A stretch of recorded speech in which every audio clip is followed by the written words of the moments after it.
معهم إذ يبيتون ما لا يرضى من القول وكان الله بما يعملون محيطا। আল্লাহ পাক বলেন, তিনি তো ঠিক সেই সময়ও তোমাদের কাছে থাকেন যখন তোমরা নিজেদের ঘরের মধ্যে বসে কোনো এক জায়গায় বসে আল্লাহর মর্জির খেলাফ পরামর্শ করো, আল্লাহ তখনও তোমাদের কাছে থাকেন। আল্লাহর ইহাতা থেকে, আল্লাহর কর্তৃত্ব থেকে বেরিয়ে যাওয়ার কোনো উপায় নাই। সুতরাং গোপনে বলেন, প্রকাশ্যে বলেন, যেভাবেই যা কিছু করা হোক না কেন, আল্লাহর কাছে আমাদের সমস্ত অপরাধগুলি ধরা হয়ে যায়। আর এটাই হচ্ছে ইমানের সীমা পরিসীমা। তিলকা হুদুদাল্লাহ ফালা তা'তাদুহা, তিলকা হুদুদুল্লাহ, এটাই হচ্ছে আল্লাহর সীমানা। ইমানের এই সীমারেখা বজায় রেখে ইমানের উপরে মজবুত করে কোনো ব্যক্তি, পরিবার, সমাজ, রাষ্ট্র যদি তৈরি হয়, তাহলে সেই সমাজই শান্তি আসে, সেই সমাজই আরাম আসে, সেই রাষ্ট্র শান্তিপূর্ণ হয়, সেখানে দিন কায়েম হয়, মানুষ সুখ সমৃদ্ধি খুঁজে পায়। ভয় নাই। আল্লাহ পাকের উপর ইমান আনলে পরে কলিজার ভিতরে দুর্জয় সাহসের সৃষ্টি হয়ে যায়, কোনো ভয় অন্তঃকরণে তার থাকে না। আল্লাহ পাক সাহায্য করেন।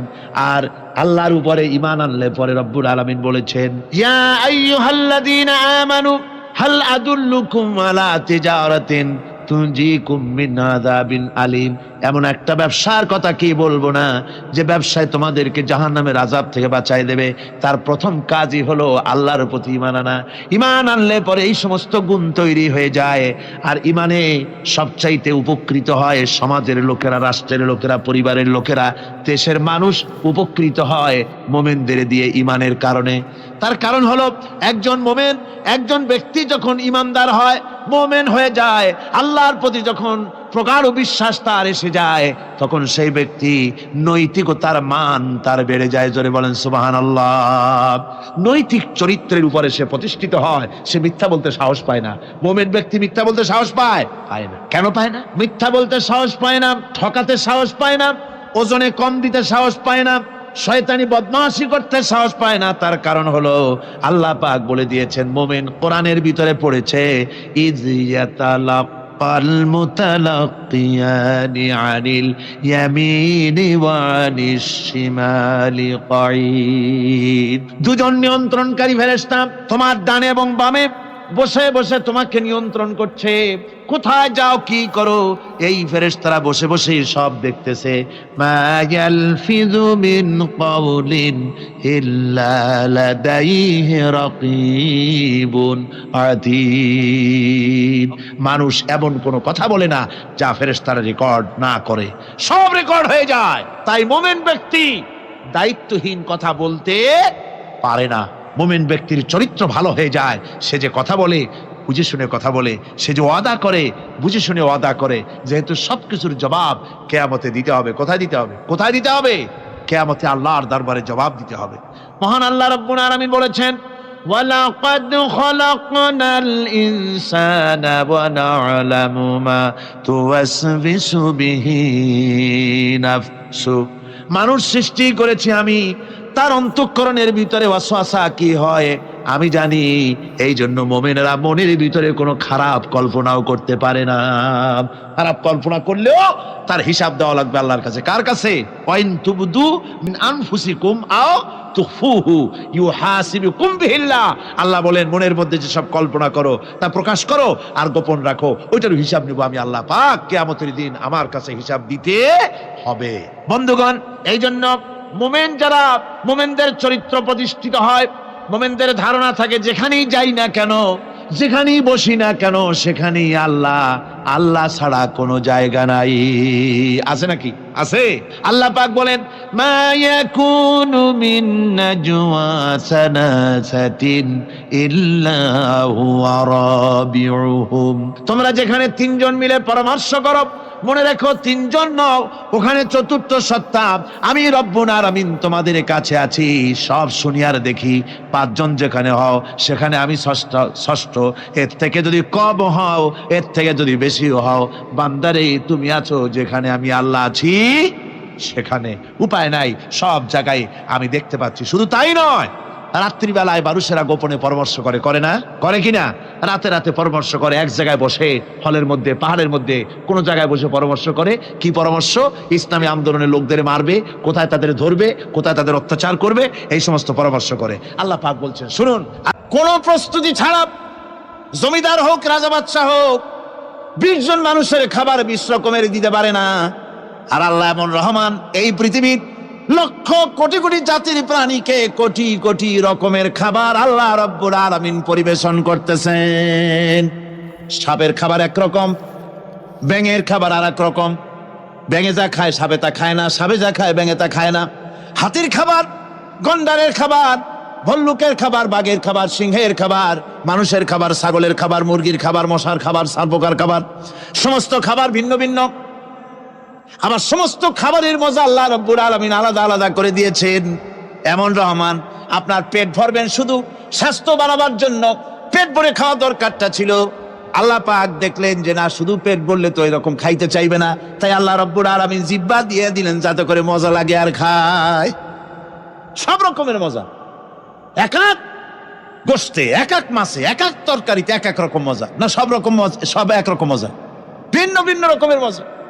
আল্লাহ পাক বলেন, আমি রহমান, দেখো আমি কিভাবে খাওয়াই। ওয়া কাইয়্যিম মিন দাব্বাতিন লা তাহমিলু রিজকুহা আল্লাহু ইয়ারযুকুহা ওয়া ইয়্যাকুম। এই পৃথিবীতে এমন অনেক বিচরণশীল জীব আছে, যে প্রাণীরা নিজের জন্য কোনো সঞ্চয় করে না, সঞ্চয় করে শুধুমাত্র পৃথিবীর মানুষ। আর পিঁপড়ায় কিছু সঞ্চয় করে। অন্যান্য বহু প্রাণী আছে যাদের কোনো সঞ্চয় নাই। কি বলেন, পাতিশিয়ালের কোনো ব্যাংকে অ্যাকাউন্ট আছে নাকি? না। শীতের মৌসুমে পাতিশিয়াল আইসা ব্যাংকের ম্যানেজারকে বলে না যে কয়েকটা মুরগি আনছি, আমার নামে একটা অ্যাকাউন্ট ওপেন করেন, বৃষ্টির সময় আমি যেন ওগুলো উঠাইয়া পাইকারি দরে খাইতে পারি। ওর কোনো খাবার নাই, সঞ্চয় নাই। এ ধরনের পাখির সঞ্চয় নাই, পশুর সঞ্চয় নাই। মহান আল্লাহ রাব্বুল আলামিন তিনি বলছেন, সকাল বেলায় পাখি তার বাসা দিয়া ক্ষুধার্ত পেট নিয়া পাখিগুলি উড়ে চলে যায়। সাপ তার গর্ত থেকে বের হয় খালি পেটে, পাতি শ্রীগল খালি পেট নিয়া গর্ত থেকে বেরিয়ে যায়।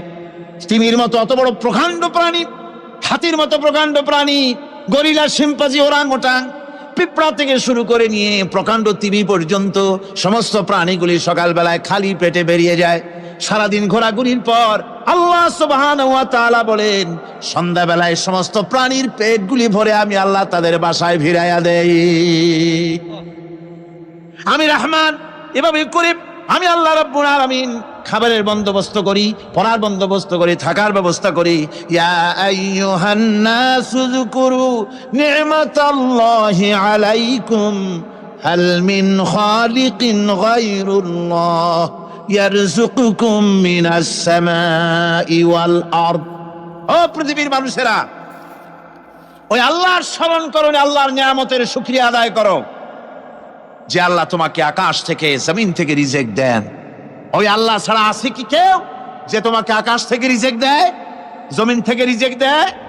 লা ইলাহা ইল্লা হুয়া ফান্না তুফাকুন। ওই আল্লাহ ছাড়া কোনো ইলাহা নাই, কেন তোমরা বিভ্রান্ত হও? সেই আল্লাহর দিকে ফিরে আসো।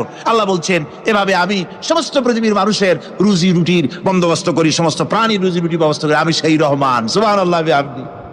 ওয়া ইলাহুকুম ইলাহু ওয়াহিদ লা ইলাহা ইল্লা হুয়ার রহমানুর রহিম।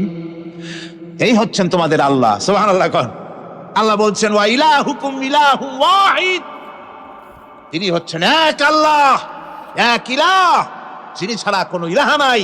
তিনি হচ্ছেন রহমান। তিনি কি? রহমান। তিনি হচ্ছেন রহিম। তিনি তোমাদের সব কিছুর ব্যবস্থা করে দিয়ে থাকেন, কোনো জিনিস তোমাদেরকে বঞ্চিত করেন না। এই রহমান এমন রহমান যিনি তোমাদের সমস্ত নিয়ামত পূর্ণ করেন। আর রহমান এমন রহমান যে শুধু আপন আপন লোক দেখে তালাশ করে করে দেয় না, সকলকে দেয়। যারা নামাজ পড়ে তাদের দালানকোটা বেশি হয়, যারা তাহাজ্জুদ পড়ে তাদের ব্যাংকে টাকার অভাব নাই, যারা হজ করে যাকাত দেয় তারা টাকার জ্বালায়, পয়সা কড়ির জ্বালায় অস্থির। এরকম নাকি? না, বরং নামাজ রোজা হজ যাকাত যারা করে বেশি খাঁটি মুসলমান, তাদের অভাব অভিযোগ আরো বেশি। যাদের কাছে নামাজ নাই, রোজা নাই, আল্লাহ পরকালের চিন্তা নাই, তাদের টাকা পয়সা, সোনা দানা, জায়গা জমিন, সৌন্দর্য, সুখ আর আরো অনেক বেশি, বরং এদের কম। আপন লোকের চাইতে শত্রুকে বরং আল্লাহ পাক বেশি দেন। আপন লোক মানে যারা দিনদার, ইমানদার, পরেজগার, নামাজি, এরা বরং কম পায়, ওরা বরং বেশি পায়। এমন কেউ নাই পৃথিবীতে শত্রুকে ডেকে বলবে আয় তোরেও দেই, কেউ নাই, একমাত্র আল্লাহ রব্বুল আলামিন যিনি সকলকে দেন।